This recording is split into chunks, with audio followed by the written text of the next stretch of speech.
ലൈസൻസും RC ബുക്കും ആളുകൾക്ക് കിട്ടാതെയായിട്ട് മാസങ്ങളായി. അതിനെന്തെങ്കിലും ഒരു പരിഹാരമാർഗ്ഗം ഇപ്പോൾ സർക്കാർ മുന്നിൽ കണ്ടിട്ടുണ്ടോ? അല്ല, സർക്കാർ ഉടനെ തന്നെ പേയ്മെൻറ്റ് നടത്തുന്ന മാത്രമല്ല, പേയ്മെൻറ്റ് റെഡിയാണ്. പക്ഷേ അതിന് ചില സാങ്കേതികമായ ചില പ്രശ്നങ്ങളുണ്ട്. അത് പരിഹരിച്ച് ഉടൻ തന്നെ ലൈസൻസ് വരും. ഒരു മുഖ്യമന്ത്രി തന്നെ നേരിട്ട് ഇക്കാര്യത്തിൽ ഇടപെട്ടിട്ടുണ്ട്.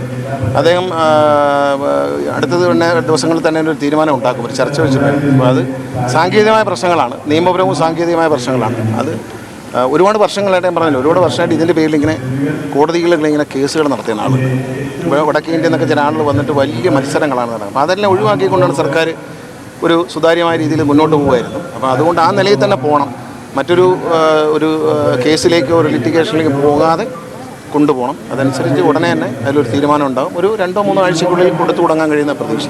അതെല്ലാം പോസ്റ്റിൽ അയക്കാൻ നിൽക്കില്ല, എല്ലാം അതാത് RTO ഓഫീസിൽ എത്തിക്കും. ഈ അച്ചടിയുമായി ബന്ധപ്പെട്ട് ചില വിവാദങ്ങളും ദുരൂഹതകളും ഉയരുന്നുണ്ട്. ഈ ITI കമ്പനിക്ക് 2023 ഏപ്രിലാണ് ഈ കരാർ നൽകുന്നത്. പക്ഷേ അതിന് 1 മാസം മുൻപ് തന്നെ ചില സ്വകാര്യ കമ്പനികളിൽ അച്ചടി ആരംഭിച്ചുവെന്ന് സർക്കാർ രേഖകൾ തന്നെ വ്യക്തമാക്കുന്നുണ്ട്. ഞാൻ അതിനെപ്പറ്റി പഠിച്ചിട്ടില്ല. അതിൽ അഴിമതി നടന്നതായിട്ട് എനിക്ക് തോന്നുന്നില്ല. അങ്ങനൊന്നുമില്ല, അതൊക്കെ വെറുതെ പറഞ്ഞുണ്ടാക്കുന്നതാണ്. അതൊന്നും കാര്യമില്ല. അവർ ചെയ്തുകൊണ്ടിരിക്കുന്നവരാണല്ലോ. ഇപ്പോൾ കഴിഞ്ഞ ഒരുപാട് ലക്ഷക്കണക്കിന് ലൈസൻസ് അവർ കൊടുത്തു കഴിഞ്ഞല്ലോ. ഇനിയിപ്പം കൊടുക്കണ്ടേ, ഒരാൾ ജോലി ചെയ്താൽ കൂലി കൊടുക്കണ്ടേ? അല്ല, ഒരു ഔദ്യോഗിക കരാർ കൊടുക്കുന്നതിന് മുമ്പ് ഒരു സ്വകാര്യ അതറിയില്ല, പക്ഷേ ക്ലിയർ ആയിട്ടാണ് കൊടുത്തിരിക്കുന്നത്. അച്ചടി ആരംഭിക്കാൻ പറ്റില്ല, അതങ്ങനെ കാരണം ആരാണ് ഇതിൻ്റെ ഡോക്യുമെൻ്റ് കൊടുക്കുന്നത്? Motor vehicle department. അവരായിട്ട് എഗ്രിമെൻറ്റിൽ എത്താത്ത ഒരാൾക്ക് എങ്ങനെ അച്ചടി തുടങ്ങാൻ? അവർ വല്ല ഡ്യൂപ്ലിക്കേറ്റ് വല്ലതും അടിച്ചു തുടങ്ങി കാണും, അവരുടെ സാമ്പിൾ വല്ലതും അടിച്ച് കാണും. അല്ലാതെ ഒറിജിനൽ അടിക്കാൻ പറ്റില്ലല്ലോ, കാരണം നമ്മുടെ കമ്പ്യൂട്ടർ കിടക്കുന്ന സാധനമല്ലേ. അത് മോട്ടോർ വെഹിക്കിൾ ഡിപ്പാർട്ട്മെൻറ്റ് MED കൊടുത്താലല്ലേ അവർക്ക് അടിക്കാൻ പറ്റും. അതൊക്കെ അടിസ്ഥാനരഹിതമായിട്ട് പറയും. തപാലിന് ഒരുപാട് പൈസ ആവുന്നു. തപാലിൽ ചെല്ലുമ്പോഴുള്ള കുഴപ്പമെന്ന് വെച്ചാൽ, തപാലിലെത്തിയിട്ട് ആളെ കിട്ടിയില്ലെങ്കിൽ തിരിച്ചു വന്നു കഴിഞ്ഞാൽ അവർ മഞ്ചേശ്വരത്ത് നിന്ന് ആലുവയിൽ വരണം വാങ്ങിക്കാൻ. അതൊരു ബുദ്ധിമുട്ടാണ്. അതുകൊണ്ട് സുതാര്യമായി തന്നെ കൊടുക്കാനാണ് ഉദ്ദേശിക്കുന്നത്. ഇപ്പോൾ ഇതായാലിപ്പം ബാക്കി ബൾക്കായിട്ട് അടിച്ച് വരുമ്പോൾ നമ്മൾ തപാലിൽ അയക്കാൻ എപ്പോഴും കിട്ടില്ല. അതിന് ഒരുപാട് പൈസ, തപാലിൽ അയക്കാൻ തന്നെ 4-5 കോടി 6 കോടി രൂപ ചിലവാക്കേണ്ട കാര്യം എന്തിനാണ് ഈ പൈസ കളയുന്നത്? പൈസ ഇല്ലാത്ത സമയത്ത്. അതുകൊണ്ട് കൊറിയറിൽ അതാത് ഓഫീസിലെത്തിക്കും. അവിടുന്ന് സുതാര്യതയോടെ കൊടുത്താൽ പോരെ, വെച്ച് ഹോൾഡ് ചെയ്യാൻ സമ്മതിക്കില്ല. അതിനാണ് ഈ നമ്മളൊരു ഇത് കൊണ്ടുവരുന്നത്, ഒരു ടോൾ ഫ്രീ നമ്പർ കൊണ്ടുവരുന്നത്. അത് വരുന്നതിന് മുമ്പ് തന്നെ ഒരു വാട്സാപ്പ് നമ്പർ കൊടുക്കും. ഇത് വരുന്നതോടി അപ്പോൾ എന്തെങ്കിലും കംപ്ലയിൻ്റ് ഉണ്ടെങ്കിൽ പറയാം. പിന്നെ ആ സ്ഥലത്ത് നമ്മൾ റിസപ്ഷനിൽ നിന്ന് തന്നെ അത് വാങ്ങാനുള്ള ഏർപ്പാടുണ്ടാകും. അതെ, ഇല്ല ഉണ്ട്, കർശനമാക്കും. അത് ഉടനെ വരും. അത് ഏപ്രിൽ തുടക്കത്തോടുകൂടി നിലവിൽ വരത്തക്ക രീതിയിൽ, ഏപ്രിൽ 1-ാം തീയതിയുടെ വരത്തക്ക രീതിയിൽ ഞങ്ങൾ പ്ലാൻ ചെയ്തിട്ടുണ്ട്. അത് കേന്ദ്ര നിയമത്തിന് അടിസ്ഥാനമായിട്ടാണ്. കാരണം കുറച്ചുകൂടി നല്ല ഒരു ഡ്രൈവിംഗ് ലൈസൻസ് നമുക്ക് വേണം, വാല്യൂ ഉള്ള ലൈസൻസ്. നമ്മളിവിടെ ഞാൻ ഒരു കാര്യം ഉറപ്പിച്ച് പറയാം, നമ്മളെ കൊണ്ടുവരുന്ന പരിഷ്കാരത്തിൽ കേന്ദ്ര ഗവൺമെൻറ് നിയമത്തിൽ പറയുന്ന കാര്യങ്ങളാണ്, അല്ലാതെ കയ്യിൽ നിന്നിട്ട ഒരു സാധനമില്ല. അത് കൊണ്ടുവരുമ്പോൾ നമ്മളത് ഇൻ്റർനാഷണൽ ലെവലിലേക്ക് പോവുകയും, കേരളത്തിൽ ഒരു ലൈസൻസ് എടുത്ത വ്യക്തിക്ക് ലോകത്ത് ഏത് രാജ്യത്തും പോയി ആദ്യത്തെ ടെസ്റ്റിൽ തന്നെ ലൈസൻസ് എടുക്കാൻ പറ്റും. പിന്നെ ലൈസൻസുകളുടെ എണ്ണം ലിമിറ്റ് ചെയ്യും.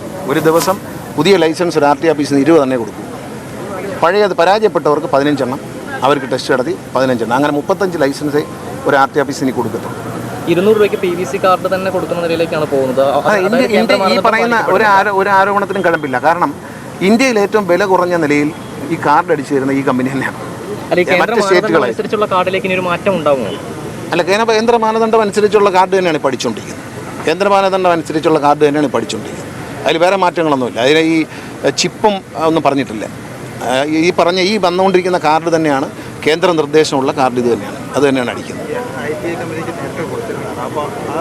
പിന്നീട് ഇപ്പോൾ പുതുക്കുന്ന കാര്യത്തിലാണ് വീണ്ടും നിയമക്കുരുക്ക്. അപ്പോൾ അങ്ങനെ ഒരു നിയമക്കുരുക്ക് വരാനുള്ള അല്ല, പുതുക്കാൻ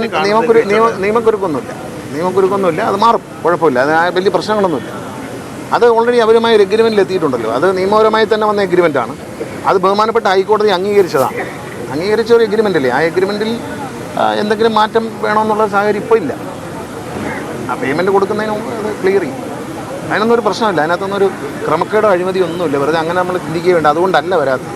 സ്വാഭാവികമായിട്ട് നമ്മുടെ നാട്ടിൽ ഇങ്ങനൊരു കാലതാമസം വരുമ്പോൾ എന്തെങ്കിലും ഒരു അഴിമതി എൻ്റെ തലയിൽ വെച്ച് കൊടുക്കുന്ന രീതിയുണ്ട്. അങ്ങനെ ഒന്നതല്ല, അങ്ങനെയൊന്നുമില്ല. കോടതിയുടെ ക്ലിയറൻസ് വാങ്ങിയിട്ട് തന്നെയാണ് ഈ കമ്പനി കൊടുത്തിരിക്കുന്നത്. അല്ലാതെ ഏകപക്ഷീയമായിട്ട് ആരും തീരുമാനിച്ചതല്ല. അതിനകത്ത് ക്ലിയറാണ്. കോടതിയുടെ നിർദ്ദേശം കൊണ്ട് തന്നെയാണ് കൊടുക്കുന്നത്. കോടതിയെ കൊടുക്കൂ കണ്ടിന്യൂ എന്ന് പറഞ്ഞത് കൊണ്ടാണ് കണ്ടിന്യൂ ചെയ്യുന്നത്. അല്ലാതെ കണ്ടിന്യൂ ആരും സ്വന്തം ഇഷ്ടത്തിനെടുക്കുന്ന തീരുമാനങ്ങളല്ല. ശരി.